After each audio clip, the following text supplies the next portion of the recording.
আচ্ছা ভাইয়া, এসি কেনার ক্ষেত্রে অনেকে ইনভার্টারকে বেশি গুরুত্ব দেয়। আসলে ইনভার্টার এসির সুবিধাগুলো কি কি যদি একটু বলতেন।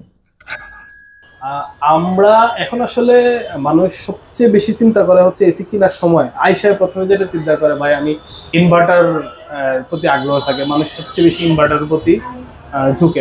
ইনভার্টার আগে যেমন আগে আমরা যে এসি গুলো ইউজ করতাম ম্যাক্সিমাম হচ্ছে নন ইনভার্টার। জি। রিসেন্টলি ইনভার্টার একটা জনপ্রিয় টেকনোলজি, বা এটা একদম যেটা তুলনামূলক এখন 70% পর্যন্ত বিদ্যুৎ বিল সাশ্রয় করে। শুধু জি। যে ইনভার্টার বিদ্যুৎ বিল সাশ্রয় করে তা না, এটা আপনার যে প্রোডাক্টটা, আপনি যে এসিটা কিনছেন এটা তো আপনার একটা অ্যাসেট, এবং সম্পদের এসিড লং লাইবিলিটিও বাড়ায়, প্রোডাক্টের স্থায়িত্বও বাড়ায়। আপনি খেয়াল করে দেখবেন নন ইনভার্টার তুলনায় ইনভার্টার এসি গুলো ওয়ারেন্টি একটু বেশি পাওয়া যায়। বেশি পাওয়া যায়। তাইলে আপনার দুইটা বেনিফিট পাওয়া যাবে।